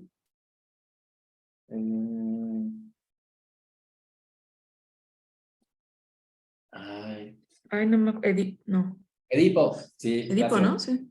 Sí, miren, lo acabamos de ver la semana pasada. Si hablamos de la historia de Edipo y partimos por el final, como Edipo está ciego porque se enteró que su mamá era su esposa, bueno, o sea, seguramente será como un gran punch para iniciar la historia, pero no tiene el mismo efecto que esta parte donde vemos a Edipo irse de viaje, bueno, irse de viaje, como lanzarse a la aventura, atravesar algunos obstáculos, llegar a este punto de tensión y después el desenlace, ¿no? Como que es una historia mucho mejor construida, pero eso no quiere decir que no la pudimos haber contado de la otra forma. De nuevo, los arcos narrativos solamente son estrategias o estructuras para acomodar los eventos de la historia de una forma estratégica para exaltar las emociones que nos interesan exaltar. ¿Alguna duda con esto? Va. Luego vimos lo que era el storytelling con datos, que en esencia son historias que se cuentan desde los hallazgos de un análisis de datos para informar y conmover. El storytelling existe en sí mismo, es el arte o la estrategia, la técnica de contar historias que cautiven, que conmuevan, etcétera, etcétera. Y el storytelling con datos viene de ahí. Simplemente que aquí lo que vamos a ver es que nosotras no tenemos esta flexibilidad que sí tenemos en otras artes, de decir como, bueno, pues yo quiero que mi historia haga esto y que los eventos se sucedan de esta forma. Hay más libertad para crear tus eventos, acomodarlos como se te antoje y exaltar las emociones que buscas. Con los storytellings con datos no tenemos tanta flexibilidad, porque son los datos o el análisis de esos datos lo que nos cuenta la historia. Tiene el fin también de informar y conmover, pero de nuevo, aquí el arco narrativo que se va a construir no depende de lo que se nos antoje contar, sino lo que escondan o lo que tengan detrás de esos datos. Lo que vimos acerca de estos storytellings es que se componen de un ángulo narrativo y un ángulo analítico. También usan arcos narrativos, pero vamos a ver que están basados en preguntas de investigación. Y en los storytelling con datos vamos a ver que se utiliza el análisis de datos y la visualización de datos para responder a esas preguntas que planteamos y presentar los hallazgos que encontramos. ¿Hasta aquí alguna duda con esto? ¿No? Bien. Entonces, quiero enfatizar una última cosa sobre los storytellings, que son las preguntas de investigación. Las preguntas de investigación, no me quiero regresar hasta la diapositiva que tenía esto, pero no sé si se acuerdan que por ahí un ejemplo que yo les ponía era el mismo arco narrativo de la pirámide de Freytag, pero con preguntas sobre análisis de datos, ¿no? ¿Cuál es el contexto? ¿Qué dicen los datos? Etc, etc. Esas son preguntas de investigación descompuestas en preguntas más chiquitas de análisis. Y me gusta enfatizar esto porque todos los storytelling con datos, los buenos storytelling con datos, tienen de fondo una pregunta de investigación. Porque los storytelling con datos responden, o más bien como, responden a una pregunta de investigación y esa pregunta de investigación lo que busca hacer es contribuir más a nuestro entendimiento del mundo. Denme un segundo.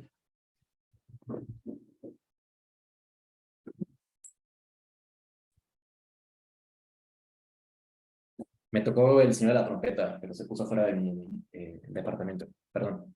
Les decía, el storytelling contesta preguntas de investigación porque las preguntas de investigación son preguntas que pueden ser contestadas en primer lugar y cuando se contestan contribuyen a entender, contribuyen a nuestro entendimiento del mundo y su funcionamiento. ¿Okay? Una pregunta de investigación tiene que poder ser contestada en el sentido de que debe haber alguna forma de contestarlo fácticamente. Es decir, puede estudiar esto, le puedo preguntar a fulanita, puedo analizar estos datos y la puedo contestar. Y algunas preguntas de investigación que normalmente se plantean son muy académicas.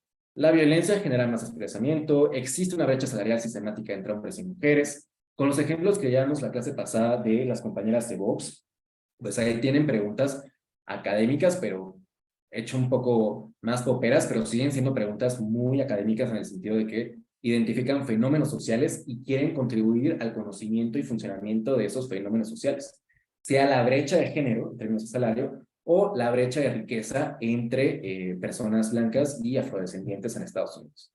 es una pregunta de investigación lo que estamos viendo ahí. Pero no necesariamente tenemos que recurrir a preguntas académicas o de estos cortes más sociales para tener un buen storytelling y un storytelling que conteste una pregunta de investigación.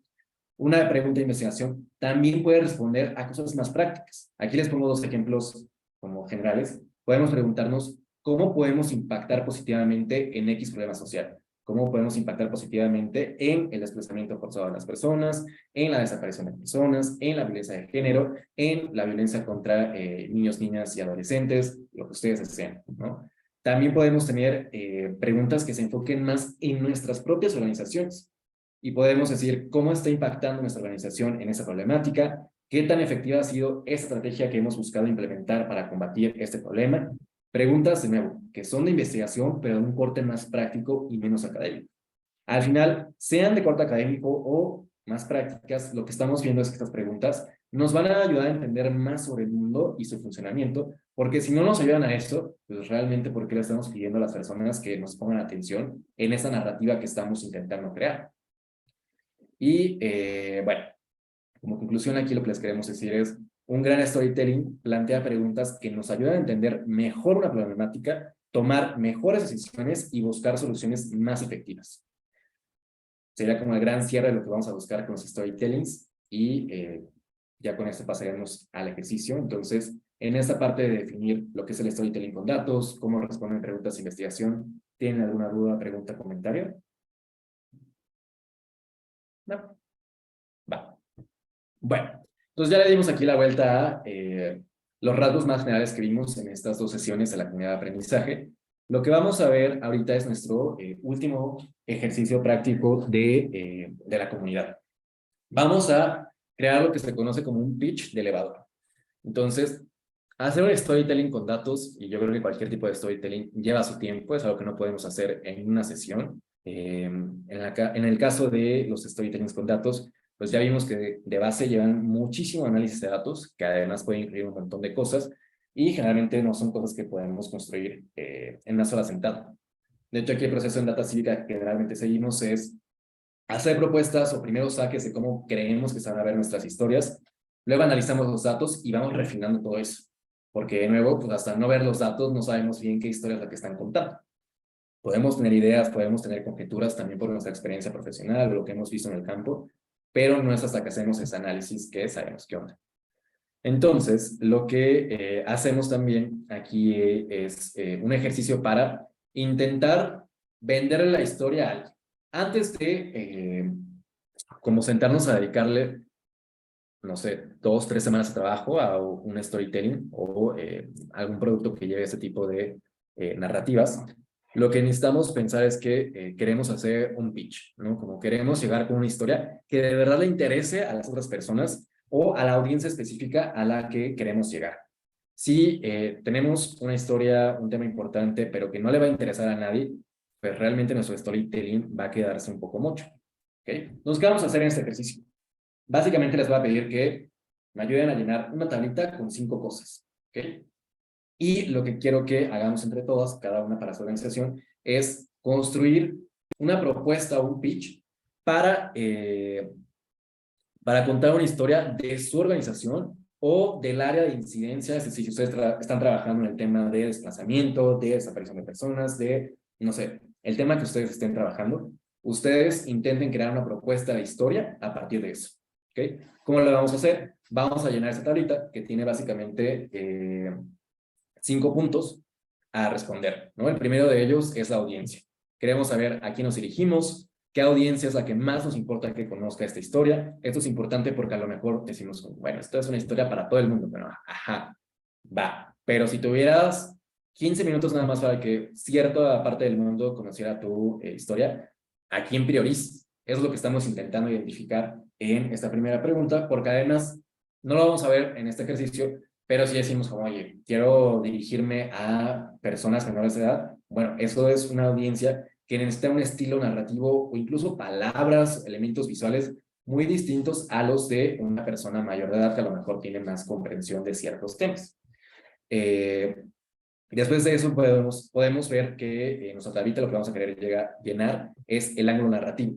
Ya lo vimos la clase pasada. Básicamente, el ángulo narrativo es preguntarnos cuál es el contexto de nuestra historia, decir por qué es importante o relevante ese contexto para nuestra audiencia y qué personajes vamos a encontrar en este contexto y en nuestro relato específico. ¿Okay?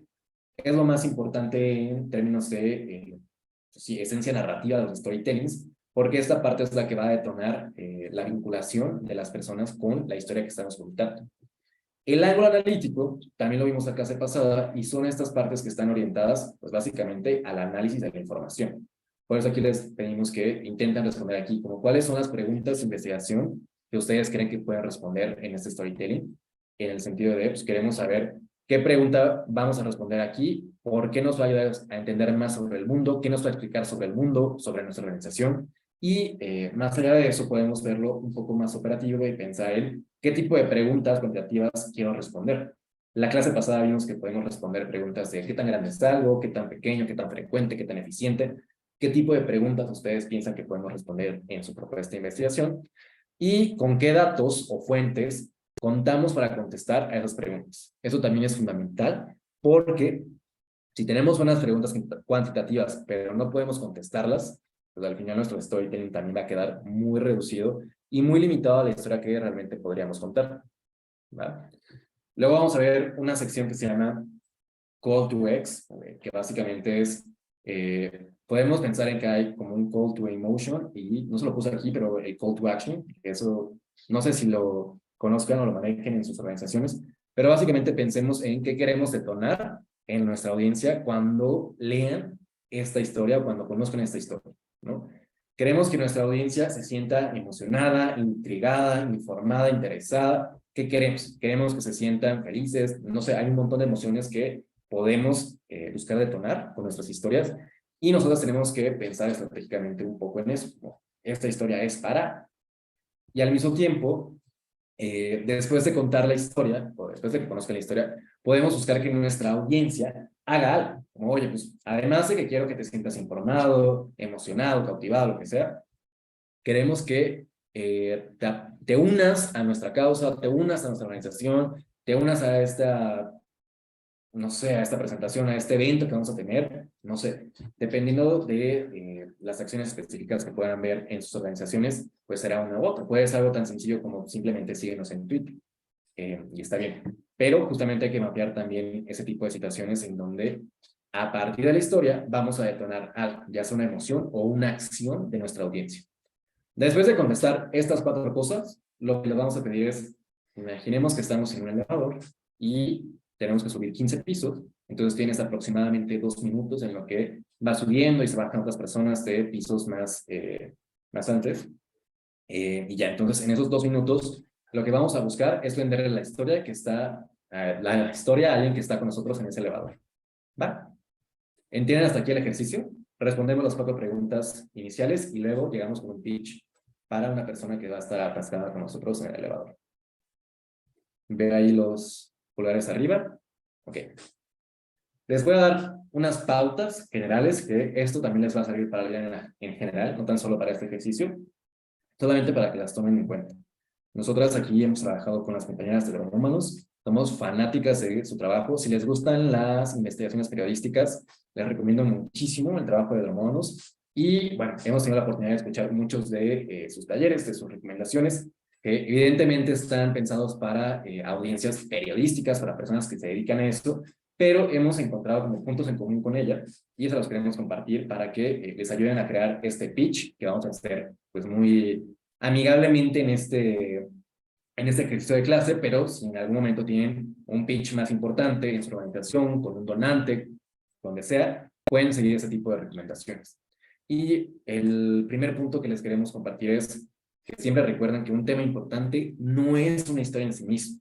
Muchas historias interesantes, buenas, cautivantes, se ven atravesadas por temas importantes, pero, ojo aquí, si solo llegamos a decir como nuestra historia es sobre desplazamiento forzado, de acuerdo con que es un tema importante, de acuerdo con que estamos hablando de derechos humanos, pero eso al llegar con nuestra audiencia, pues no necesariamente va a tener el impacto que queramos. Hay audiencias que se ven obligadas a interesarse, ¿no? Una autoridad que se encarga de este tipo de problemáticas bueno, y medio que su chamba es interesarse. Entonces ahí tenemos un poco más recorrido el asunto. Pero si vamos con un donante, si vamos con una población objetivo que tenemos por ahí, estos donantes y esas poblaciones pueden tener otros intereses y no se ven forzadas a interesarse en esos temas importantes. Entonces, lo más fundamental en este tipo de ejercicios que tratan de narrativas es buscar una historia que sí puede ser atravesada por temas importantes, pero tiene que ser una historia en sí misma, ¿va? Y siempre tenemos que buscar un valor añadido en nuestra historia. Vamos a contar algo nuevo y revelador, o tal vez vamos a contar algo que ya ha sido contado, pero nosotros vamos a contarlo mejor y con mayor profundidad. Que eso es el gran gane de los storytellings con datos, porque a lo mejor muchísimos temas se han discutido, se han presentado, se han investigado, pero no siempre se han visto desde esa perspectiva de analizar datos, ver qué nos están diciendo y tener estas preguntas un poco más reflexivas en términos cuantitativos que de base vemos en los storytellings, ¿va? Pero bueno, de nuevo, la historia que vayamos a contar tiene que tener un valor añadido para que también sea valiosa en nuestras audiencias. Si nos van a dedicar tiempo, ese tiempo tiene que verse reflejado en un valor que van a ganar nuestras audiencias al conocer esta historia.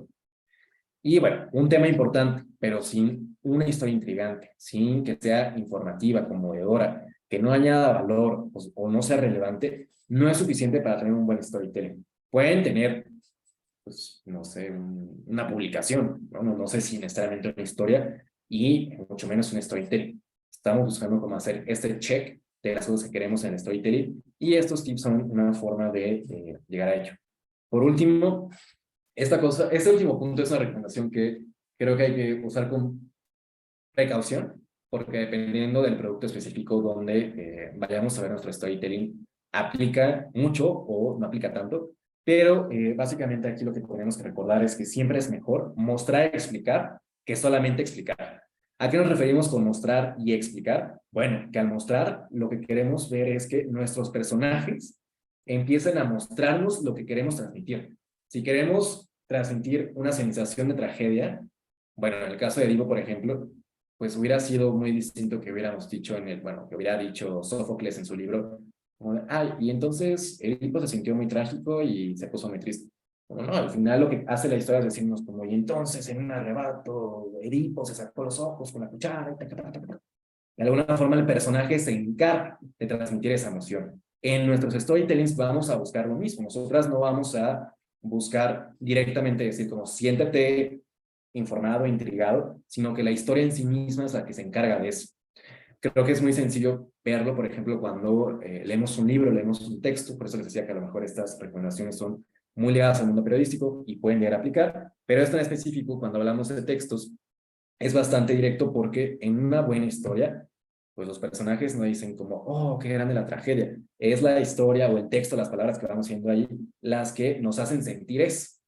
Y bueno, es lo que vamos a buscar también en nuestros storytellings, aunque, de nuevo, si es algo mucho más platicado, por ejemplo, ahí sí les creía que a lo mejor esta recomendación no aplica tanto, pero bueno, imaginemos que en el producto que estamos pensando utilizar para transmitir nuestro storytelling, tenemos esta facilidad de mostrar. Y si ese es el caso, pues busquemos mostrar y explicar en lugar de solamente explicar. ¿Hasta aquí alguna duda con estas recomendaciones generales para su pitch? Bueno, pues entonces, ya con las diapositivas que les dejamos, les voy a dar pues, unos 15 minutos para que intenten responder a estas preguntas y luego escogemos a algunos compañeros y compañeras al azar para que nos digan qué pusieron. No se claven, la idea aquí es nada más hacer un ejercicio ahí reflexivo. Si no pueden contestar todas las preguntas, está bien, díganos como, esto no lo puedo responder todavía porque esto y esto y esto, pero creo que lo más importante es pensar en 1, 2 y 3, ¿no? Si el ángulo analítico, que a lo mejor es lo más choncho, para un storytelling con datos, no lo pueden responder por completo ahorita, está muy bien. Solo imaginemos que nos importa definir 1, 2 y 4 como puntos principales de nuestro pitch. ¿Va? ¿Alguna duda acá? ¿No? ¿Todos tienen acceso a la presentación? Bueno, asumo que sí. Entonces, adelante, intenten llegar hasta donde puedan y nos vemos 11:47. ¿Les parece? Gracias, sí. Va. Bueno, pues vamos a coger a algunas personas al azar para que nos compartan su pitch. Y bueno, vamos a empezar con Cecilia Aguilar.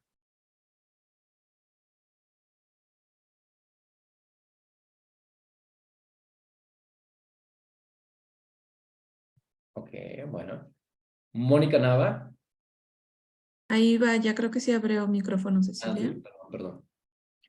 Hola, hola, sí, yo todavía lo estaba trabajando porque estaba como en la construcción de los públicos y todo esto, pero sí, todavía no lo termino. ¿Nos puedes dar un preview de lo que llevan, Cecilia? Más o menos por dónde va, aunque no esté todo definido. Ok, dame un segundito.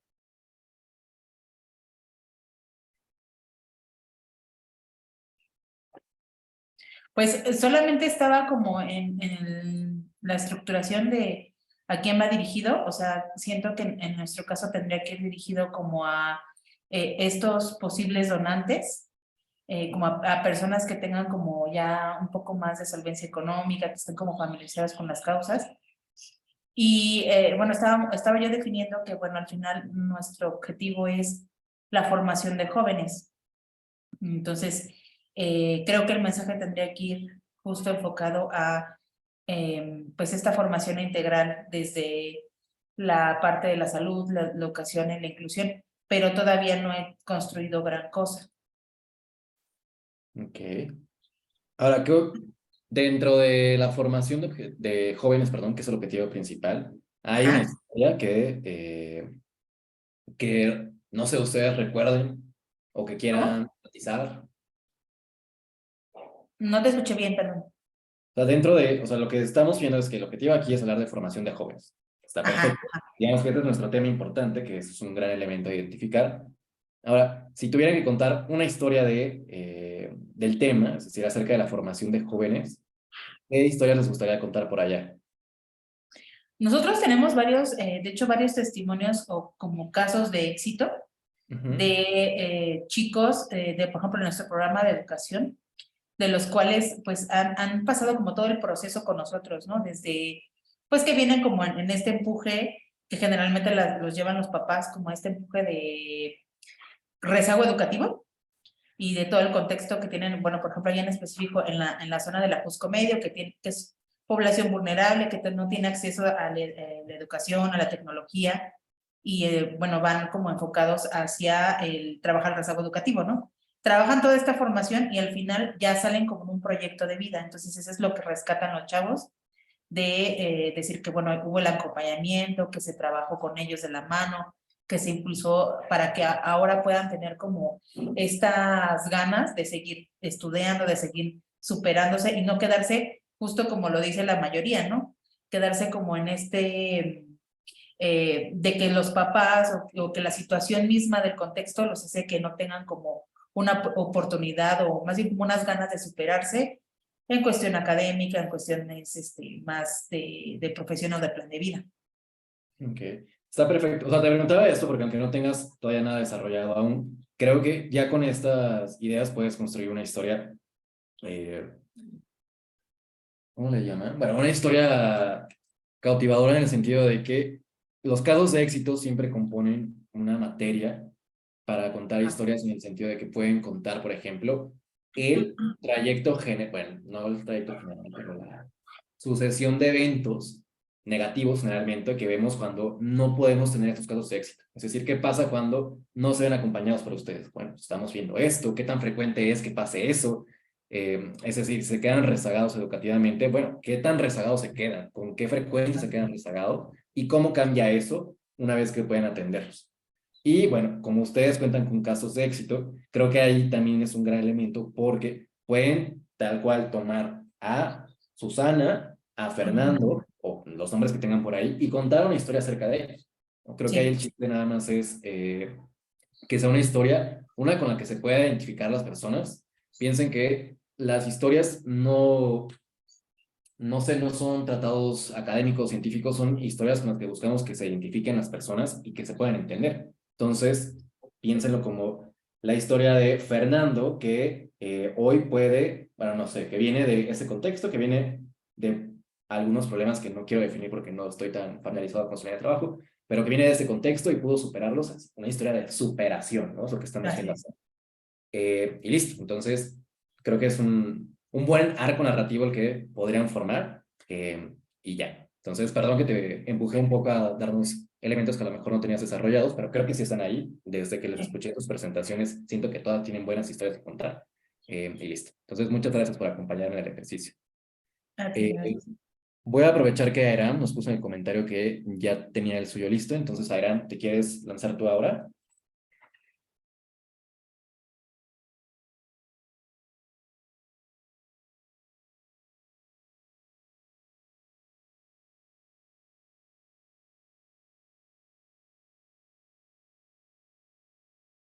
Adelante, ahí creo que todavía no te escuchamos.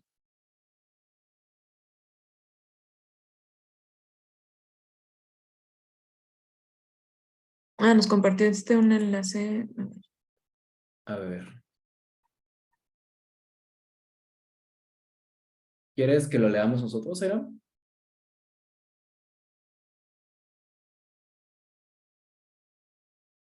A ver, ahí está. Uy, pero se me fue el chat. Ok, bueno, a ver, vamos a presentar lo que nos mandó Airam. Aquí nos ponen en la tablita que su audiencia son posibles donantes y nuevos voluntarios, ¿no? El ángulo narrativo que se está planteando acá es sobre niños en estado de vulnerabilidad. Ese es el contexto. Y quienes tengan hijos, ok, en nuestros relatos principales. Ok, vamos a ver, leerlo tal cual. Niños en estado de vulnerabilidad, porque pueden usar nuestro modelo de intervención como referencia a otras OCC, y quienes tengan hijas o hijos pequeños pueden tener información relevante en nuestros relatos. Nuestros principales personajes son los NNA. Ok, creo que está bien, entiendo el ángulo narrativo.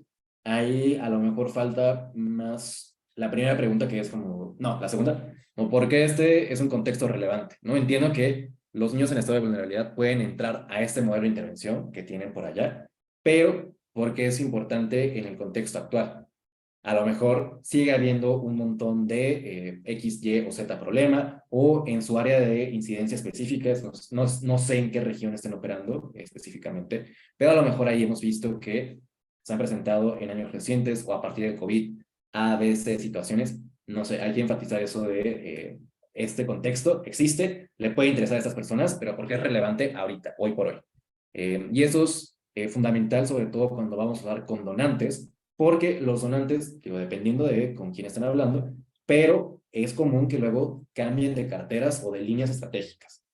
Un año yo puedo decir que soy todo pro género, quiero que todos mis proyectos lleven género, todas mis carteras de donaciones en especie o lo que sea, van a ser para proyectos de género, y al otro puedo decir como, oye, pues estoy viendo que este problema a lo mejor ya no está tan presente, o hemos visto más avances, entonces me voy a pasar a este otro, ¿va? Pero bien, creo que es una buena entrada al ángulo narrativo. El ángulo analítico que nos comparten es histórico de NN atendidos en Casa Paz, estadísticas de familias atendidas, nivel de escolaridad alcanzado con exalumnos. ¿Ok? Ahí creo que eso es un gran pool de información, es decir, como aquí tienen identificados nuestras compañeras y compañeros, fuentes de información que pueden utilizar, y ojo acá son datos internos, lo cual es súper valioso si en sus organizaciones ya están documentando algún tipo de información, utilícenla. Por experiencia propia les podemos decir que eso siempre tiene mucho impacto con las donantes, pero creo que aquí mi observación sería que aunque bien sí estamos viendo posibles fuentes de información y además fuentes internas de información, no estamos planteando todavía preguntas. Aquí nos falta decir como qué preguntas queremos responder, por qué estas preguntas nos van a ayudar a explicar más sobre el mundo, y este ejemplo en particular puede ser como más sobre nuestro modelo de operación, ¿no? Cómo este modelo está ayudando o qué impacto está teniendo. Creo que hay que plantear las preguntas ahí para acompañar estas fuentes de información. Y vamos a ver lo último. ¿Qué queremos provocar? Empatía, que se sumen con alguna acción que nos beneficie, aportaciones económicas, voluntariado, donativos en especie. Ah, ok. Eso está muy bien. Sí, creo que es un gran objetivo. Y vamos a ver el pitch. Que bueno, esto, la idea es que nos pudieran decir, Aran, mi compañía, voy a hacer mi mejor esfuerzo para que suene atractivo. Entonces, es así. Hola, ¿sabías que en México, tras la pandemia, incrementó el abandono escolar? 2.3 millones de estudiantes no se inscribieron al ciclo 2020-21 y el 2.2% no concluyó sus estudios en el ciclo escolar. El mayor porcentaje de abandono escolar se presentó en preescolar, 13%, es la educación media superior, 7%, esta última suma 3 años con caída en inscripción de estudiantes. Pertenezco a una organización llamada Casa Paz, que además de dar apoyo a que los NNA no abandonen sus estudios, les brinda servicios como hospedaje, nutrición, acompañamiento emocional de sus familias con el fin de que en un futuro accedan a mejores oportunidades. ¿Te gustaría contribuir para un NNA? Bueno, este es un pitch de venta, con todo el respeto, que está muy bien, dado los objetivos que están planteando. Está bien, simplemente creo que mi sugerencia aquí sería que esto se vuelva más una historia, ¿no? Pero está bien, creo que tienen buenos datos y las cifras, no sé de dónde vengan, pero parece, bueno, más en sentido a mí, de lo poco que sé del tema. Muy bien, pues suena bien. Ahora, les digo esto de volverlo más como una historia porque, pues, si esto se lo vamos a platicar a alguien en un elevador, que la misma idea es lo que vamos a hacer cuando le pidamos a alguien como lee nuestro informe o lee nuestro, lo que sea, o lee nuestro video, pues tiene que haber algo que atrape a la persona que nos va a escuchar, leer o ver, ¿no? Si en este caso son donantes, pues sí necesitamos como un abordaje atractivo para ellas, ellos.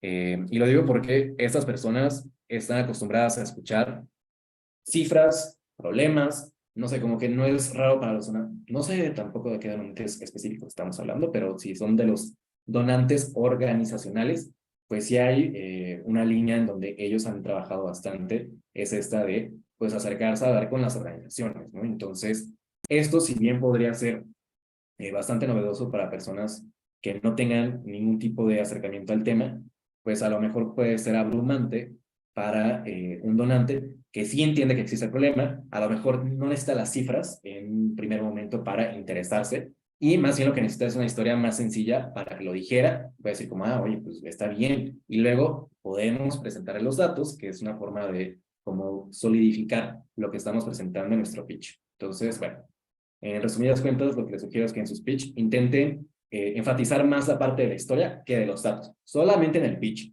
porque ese pitch es algo que van a platicar, en este caso en un elevador, pero puede ser muy bien la introducción a su informe, a su video, y esas cosas son sencillitas, son cosas de 30, 40 segundos, en donde tenemos que intentar mantener la atención, y ya después, con la atención mantenida, pues les vamos soltando los datos. Entonces, muy bien, Casa Paz, muchas gracias por su ejercicio.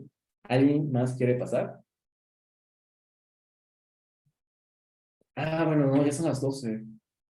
Bueno, disculpen. Lo que les propongo es, si completaron su ejercicio, ¿por qué no me hacen favor de enviárnoslo? De hecho, lo pueden subir hacemos una carpeta ahí en el drive que nos compartió Beatriz. Ahí nos pueden subir su ejercicio y yo les voy dejando comentarios a todo lo que suban. ¿Les parece bien? Para no consumirles más tiempo. Bueno, pues dejo unos minutitos por si quieren ver alguna duda final, algún comentario final, por favor, porque creo que ya nos vamos a ver. Pero bueno, nosotras aquí en Data Cívica esperamos que les haya gustado el contenido de este taller. Evidentemente estos temas dan para mucho más, hay mucho en lo que profundizar, pero bueno, esperemos que con esta pasada general puedan tener una idea de cómo es este proceso de construir historias basadas en datos.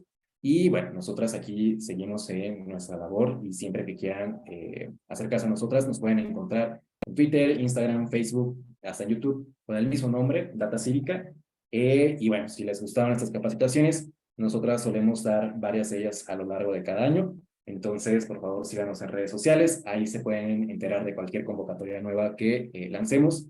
Intentamos, yo ya que el 95-96% de nuestros cursos están gratuitos, están financiados por otras organizaciones que nos ayudan a llegar a ustedes. Pero bueno, para que sepan que si ven algún curso de Data Cívica, seguramente tenemos ayuda de alguna organización como Pulso, algún otro donante que les va a facilitar llegar a estos contenidos. Y bueno, esperamos verles en otra ocasión y les doy las gracias por acompañarnos y por toda su atención. Muchas gracias, Adrián, y muchas gracias a todas y todos por conectarse. Les voy a volver a compartir la carpeta para que ahí tengan la presentación, las grabaciones. Voy a subirla de esta sesión y también para que ahí puedan poner sus ejercicios para que Adrián los pueda revisar. Y de todas formas, estén atentos también a los correos que yo les pueda compartir o a lo que compartimos en redes sociales, porque igual vamos a tener distintos talleres durante el año. Muchas gracias. Gracias. Sí, me pueden subir sus ejercicios entre hoy y mañana. Yo se los tengo revisados para el viernes. Sí, y les comparto sí la carpeta por correo. No se preocupen. Muchas gracias.